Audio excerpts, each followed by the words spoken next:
You are listening to Mosul and the Islamic State. Its episodes contain content which may be disturbing or upsetting. Listener discretion is advised. Previously on Mosul and the Islamic State.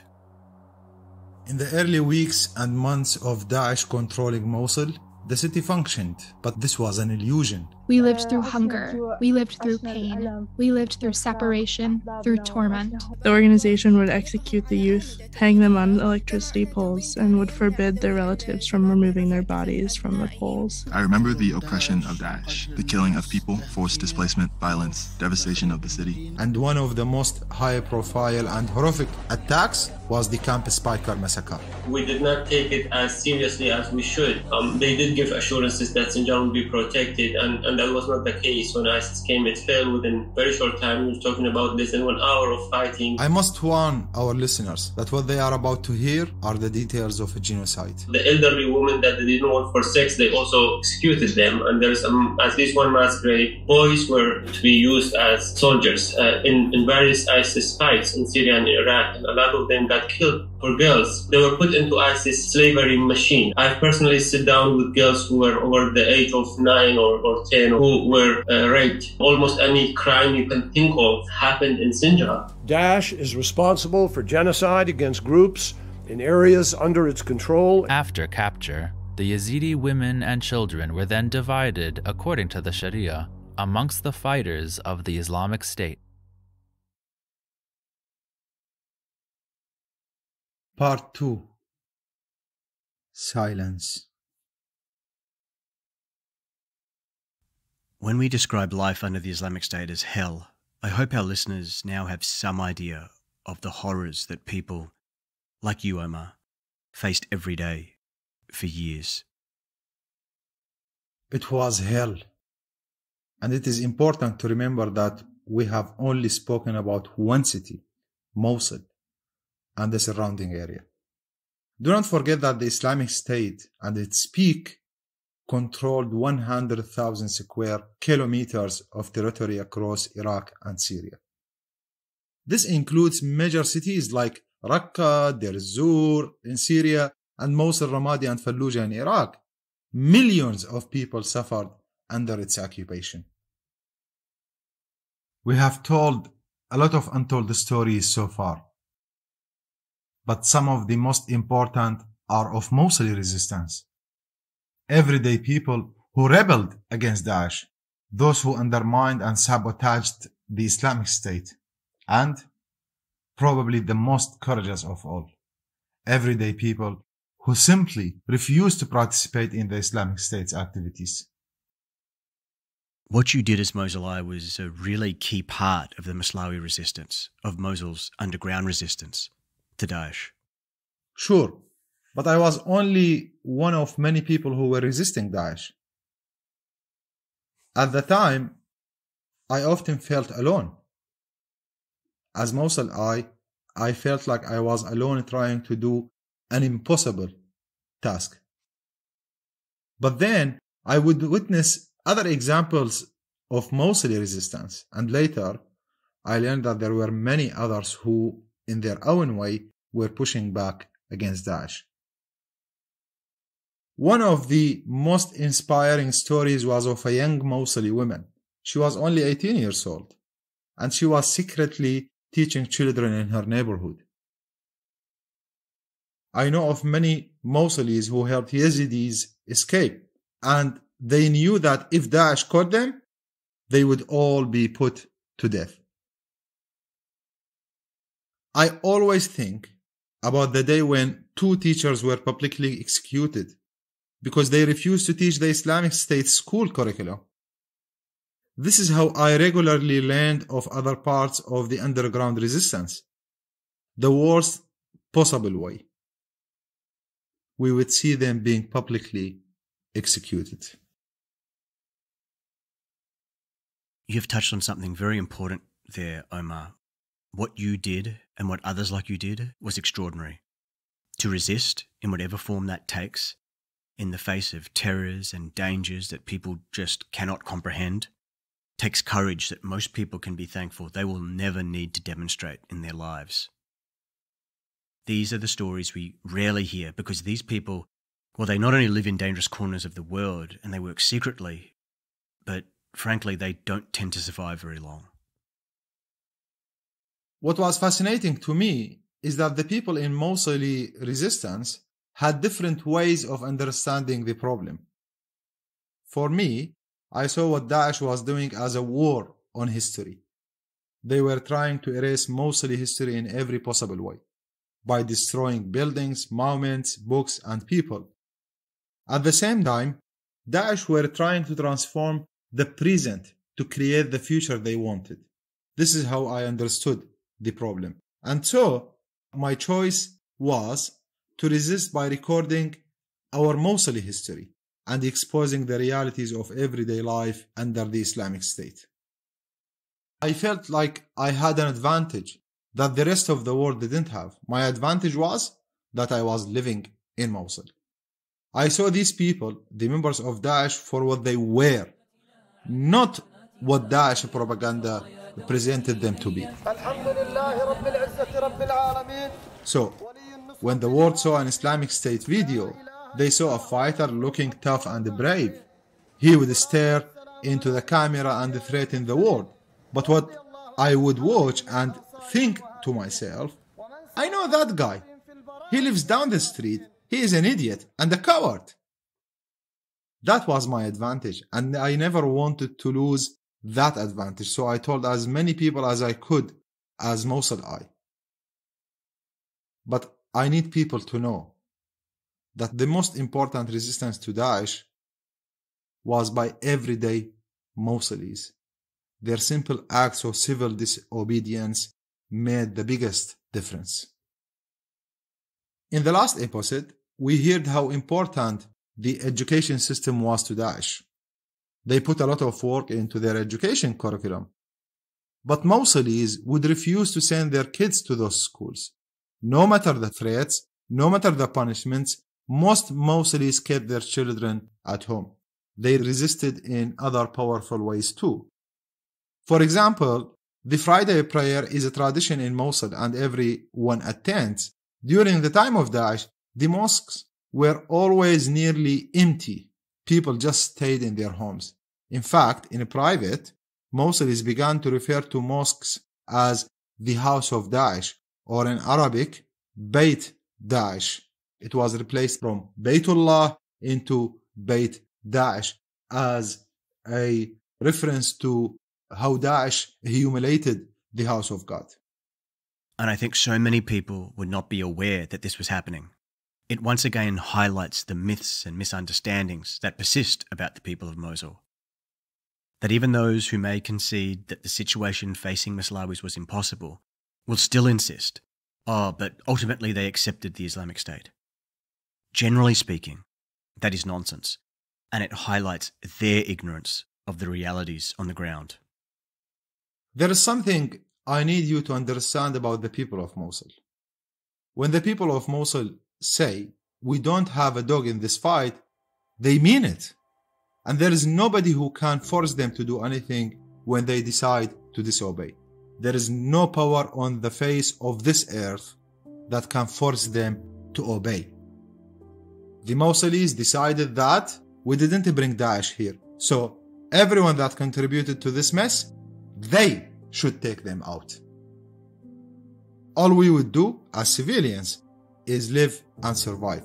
Our survival was our first act of resistance. The Mosuli mindset was that no matter what happens, you won't break us. And the civil disobedience of average Mosulis, that was a daily message to Daesh that we don't want you here. And one day, you will be removed and we will do what we will always do. We will start again.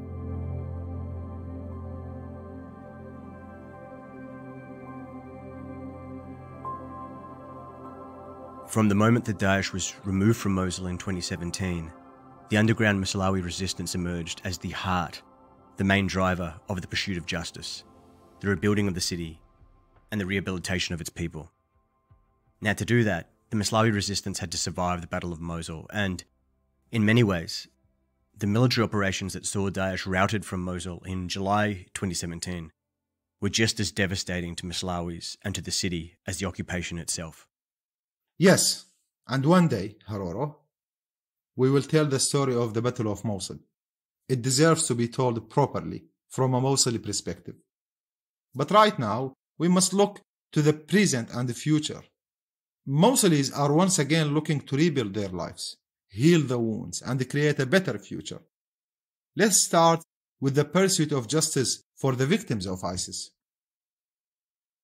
Chief Prosecutor for the International Criminal Court, Karim Khan, QC, has spoken eloquently about the importance of the pursuit of justice for victims of Daesh crimes.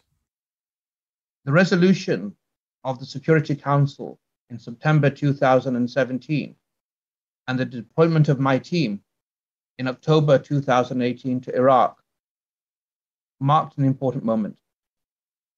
It marked the unanimous determination by the United Nations Security Council that justice and accountability was a key component if the horrors of Daesh were to be exposed and if the rights of survivors and victims to justice was to be achieved. Words are not enough. Action is needed.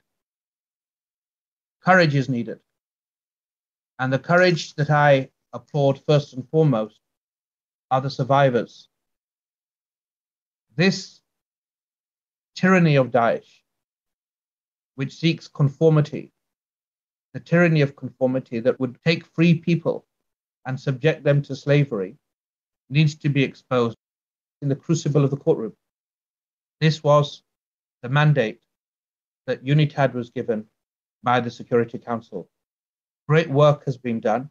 The announcement to the Security Council in the last report I presented before assuming my current responsibilities made it clear that acts constituting genocide had been committed by Daesh.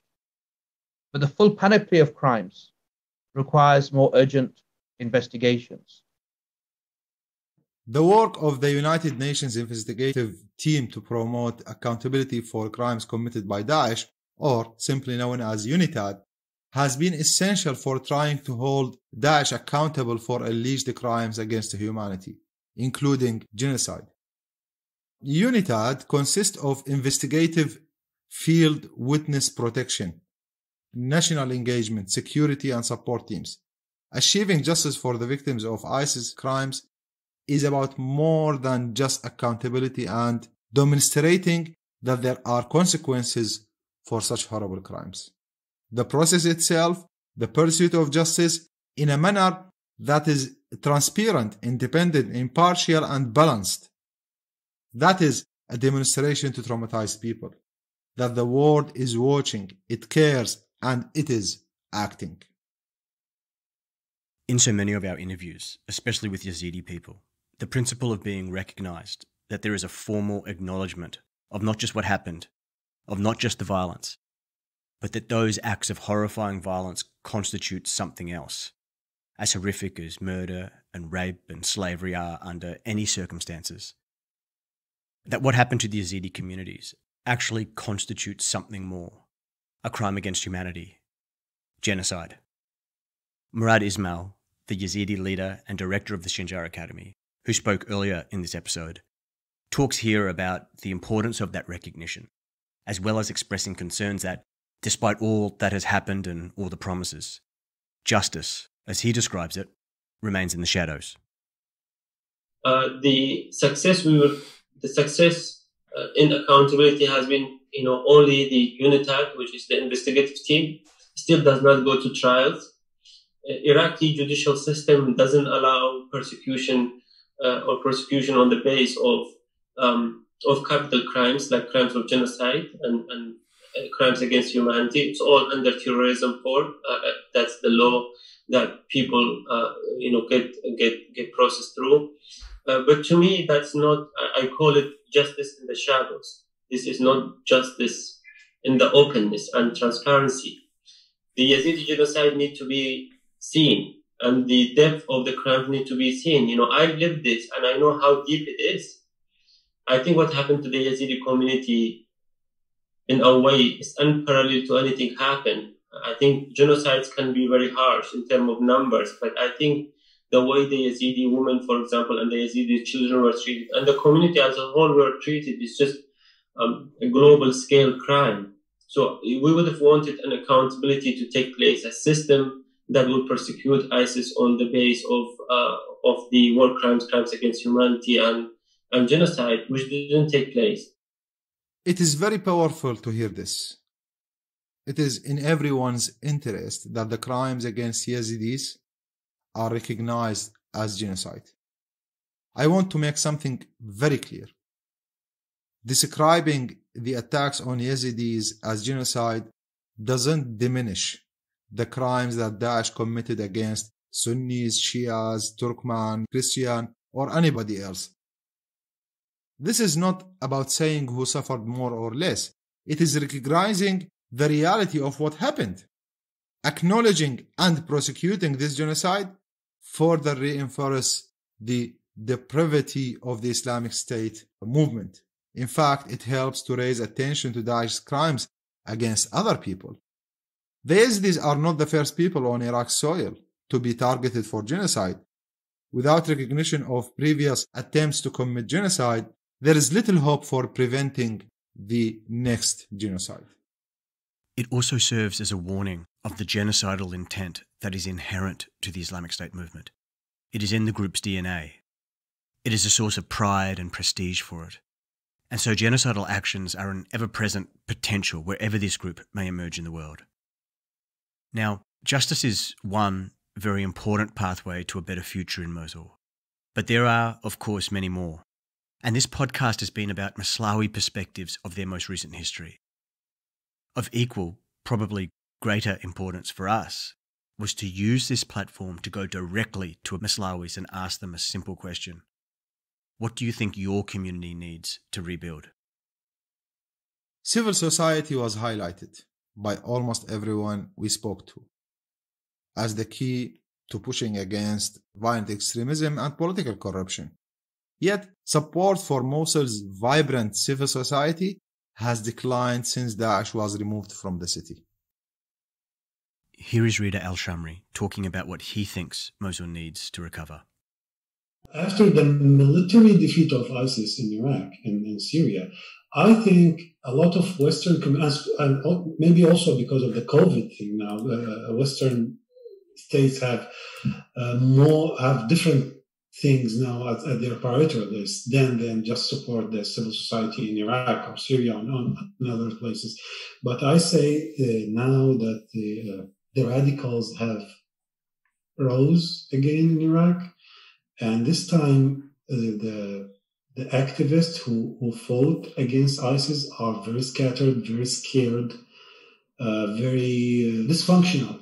They are not as functional as they were before because of a lot of reasons. And they really do need the help of the Western. We still have hope, but we need a lot of work to at least go back to the point just after defeating ISIS. Investment, encouraging Mosuli entrepreneurs, rebuilding the city's business culture, these are all seen by young Mosulis as crucial for transforming hope into real opportunities. So if anyone wants to help, they just need to invest here in the city to give us more opportunities for the youth, for whoever seeks for a job, for help, for a new experience.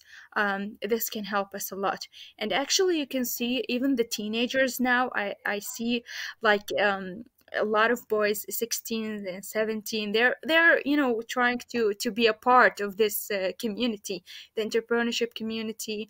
They want to be programmers, web developers, and stuff like this, and I really like it. I love this awareness that those generations, the new upcoming generations, having.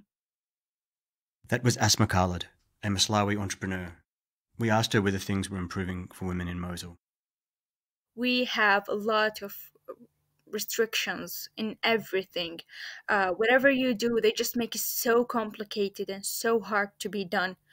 And I really don't like this in Mosul, in the community of Mosul, not the city, but the people who are living in Mosul. So after ISIS, I think they become better. They have a better understanding. They give more freedom to women, but still we need a lot of awareness. So I remember first time after I came back to Mosul, it was like after less than a year after the ISIS. So I was working in an office, and I had a video talking in English about some topic, and it was published on Facebook. So many people saw the video, and they were just like the post, and they were like, oh my god, she is a girl and she's on Facebook, she's from Mosul, and here in Mosul she posted her video. Well, I didn't post it, the those people just posted, and I didn't even have an idea that it was posted on a Facebook page. But I was just looking at the comments, and a lot of them like, oh my gosh, she's in Mosul, what she has done. And even my sister's friends, they used to mention them in the comments and say, oh my god, this is your sister, she's in a post on Facebook, everybody's looking and watching at your sister. And so I was like, I haven't done anything wrong. Here is a young, proud Mosuli woman with aspiration to be a journalist. And she told us that she believes education will be crucial for a brighter future. And as a journalist, she explained that a transparent and fact-based media must be allowed to flourish if Mosul is to recover and rebuild. Youth are the core of this society, so the renewal will come from them. The most important thing is education. We want to rebuild Mosul on the foundation of education. Every person inside the city has his or her own particular role, and my role in the city's revival is to transmit the truth and transmit the facts for our society. Any problem that exists inside the society, I, as a journalist or media person, I try to shed light on it in the hope that we may be able to find a solution for it, to help to be rid of it or to reduce it. Many Maslawis we spoke to highlighted the importance of how issues are perceived as one of the first steps in overcoming sectarian and other identity issues. Here is Samad Altai. Don't speak about the existence of a problem of sectarianism. Rather, speak about the existence of a problem of electricity, of power, power supplies, salt water in Basra, poverty, rampant corruption. Do not say that there is no Shi'i corruption or Sunni corruption, and that there is no Sunni electricity or Shi'i electricity, and that there are no mistakes in the Sunni administration or the Shi'i administration. All have been facing these Iraqi problems. This is something occurring in Iraq, and it is difficult for it to occur in other countries with this sectarian and cultural diversity like ours. Here, we are facing huge societal transformations, huge cultural transformations. The transformations occurring in Iraq are opportunities to reshape and redirect Iraq's trajectory.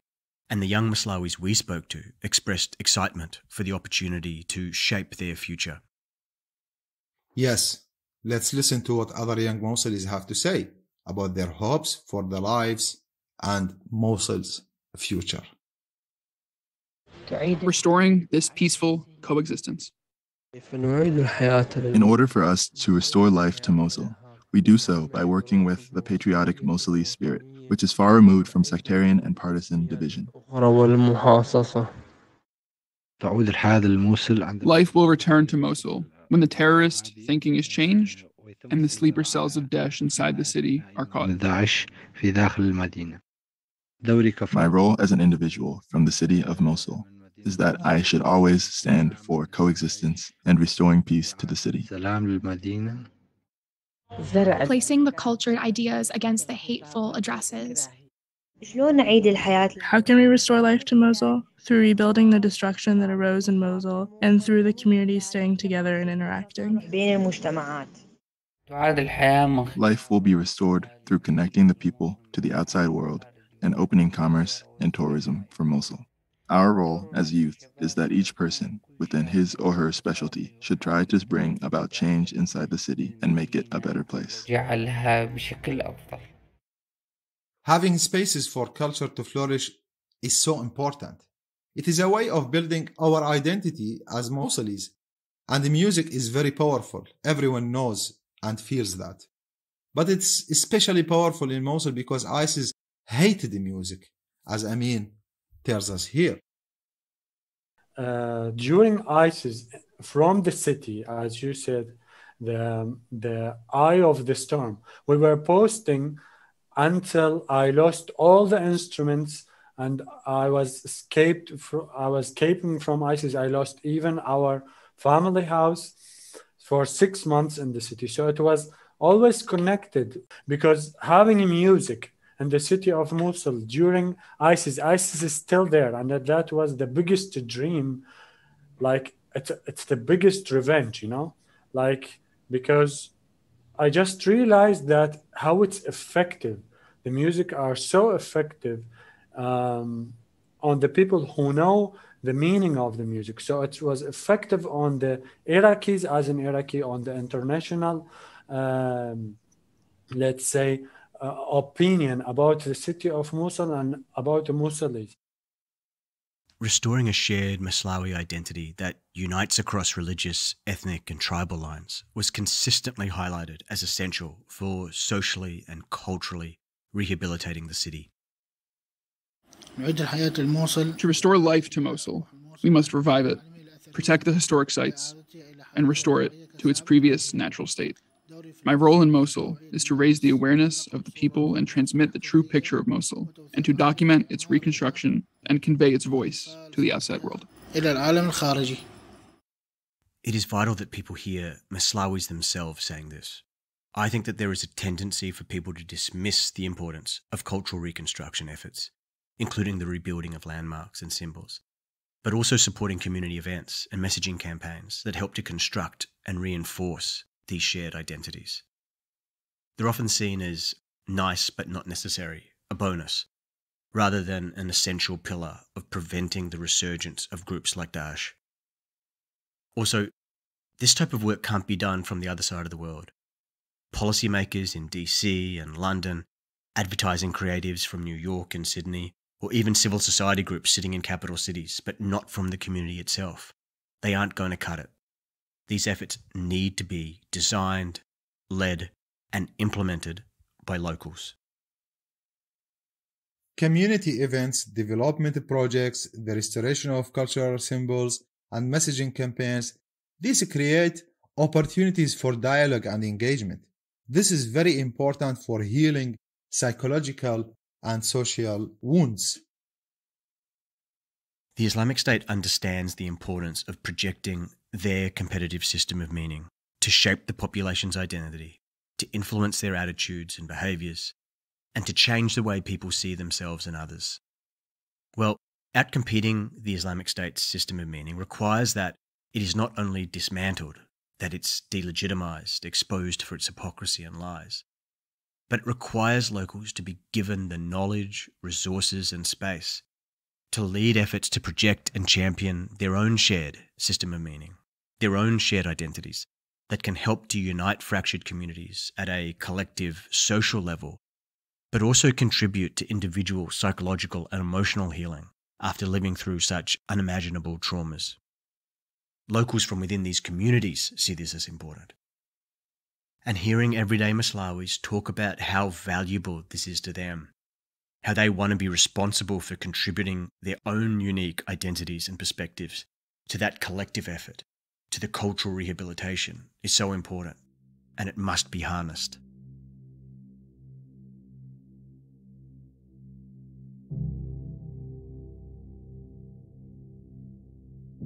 Responsibility is a key word here. There are many actors that have a stake in Mosul. But listen to the sense of personal responsibility. These Mosulis feel for the city's future.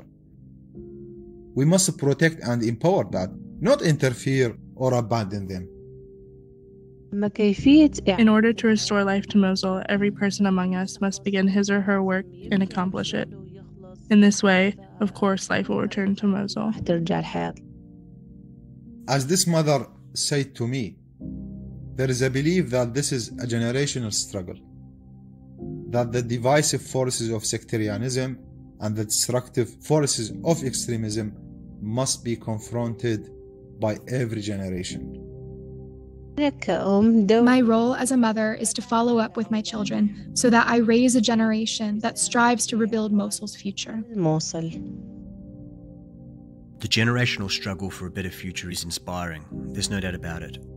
But Mosul as a city, Maslawis as a population, they also need to grapple with their history. There is deep generational traumas in the population. Yes, of course. We must not forget this history. We must not be fearful. We must do what is right and necessary, even if it is difficult and takes a long time. I remain very active in Mosul civil society, especially with the youth. And after the period of Daesh, many people see now as the best opportunity to build something better. And there is an energy and an activism amongst the youth. Ali Baroudi, who is a university lecturer in Mosul, expressed a similar sentiment. So a lot of youth, a lot of young people in Mosul, and that's one of the most optimistic things that I see around. They are not afraid. When people warn them, be careful, things may change in the future. But they say, no, it's better to die once than being silent and die 100 times a day. The youth are no longer afraid. All of that energy, courage, and sense of responsibility will be needed to honestly confront our past. We need to accept and own it. Only then can we learn from it while not being burdened and chained to it. Chief Prosecutor for the International Criminal Court, Karim Khan, said it perfectly. But the real raison d'etre of history, to learn from the past, so we're not condemned to commit or to fall victim of the same crimes in the future. I think we can all agree with that, but we've been here before. And I'm not just talking about Mosul or even Iraq. The world has been here before. I mean, how many times in the last 100 years has the world witnessed the oppression of people by an authoritarian regime, torture, or genocide? We've heard never again a lot over the years. As an historian, I naturally draw historical parallels between our experiences in Iraq and especially in Mosul and the struggles against authoritarianism by other people in history. I will think a lot about how those lived through war and genocide, but also how the world viewed them and responded to their struggle. I would think about different people across Europe living under Nazi occupation or later under communist Soviet rule. I would think about more recent examples too, the genocide of people in Rwanda and Bosnia in the 1990s, or the people of Afghanistan living under the brutal Taliban regime. In many ways, Mosulis are part of a long arc of history, a history where some people are seen by the world and helped, while other people are ignored or later abandoned. I struggle to understand it. At some point, one needs to confront some very difficult questions. What makes the world pay attention and be responsive to some people and less so with other people? Why are some populations seen as complicit with the evil that rules them, while others are seen as subjects and victims and worthy of attention, worthy of being saved? In Persuade or Perish, which was published in 1948, the Deputy Director of the Office of War Information during World War II, Wallace Carroll, reflected on the importance of empathy with those people living under Nazi occupation and used these reflections to remind the next generation of policymakers and strategic communicators to keep those lessons in mind at the dawn of the Cold War. I know there is a passage from Persuade or Perish that particularly resonated with you. Could you read it for us, Omar? Across the channel in those days were the people who had been beaten or cozened or tricked into temporary servitude. We never lost faith in them. We never abandoned them to their oppressors.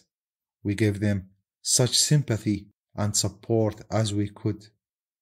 We told them we knew that they were with us, and that when the day came, they would stand with the forests of freedom. And they did.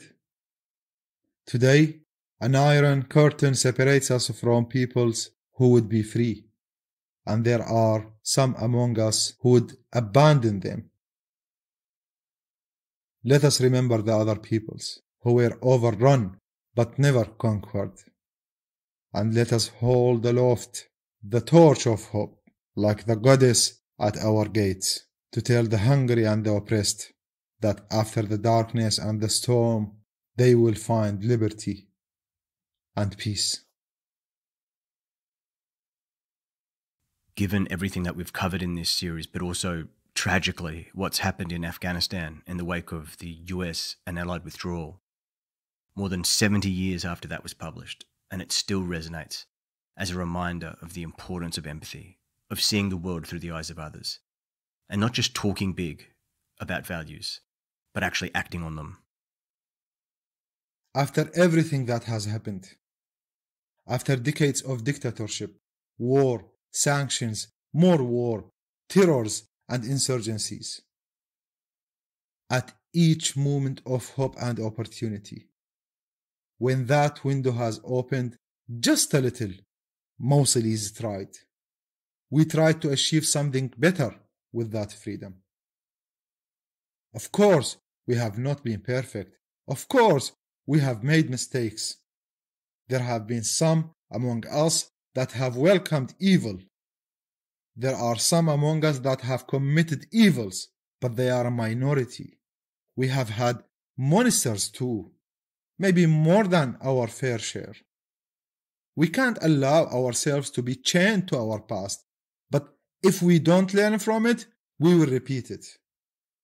I just need our listeners to know that we tried, and we will keep trying. The history that we covered in this series was all about exploring those complicated human struggles. We also explored that history ultimately to get to this point, to the present. I hope that when people listen to this podcast, when they go back to the start and listen to it again, they can return to that history and see it for the first time. They will now see that history from a different perspective, through the eyes of those who were there. And I hope it will help people to think about what is needed now to shape a better future. Thank you, Omar. Any final words? Just one thing. Please, don't give up on Mosul and its people.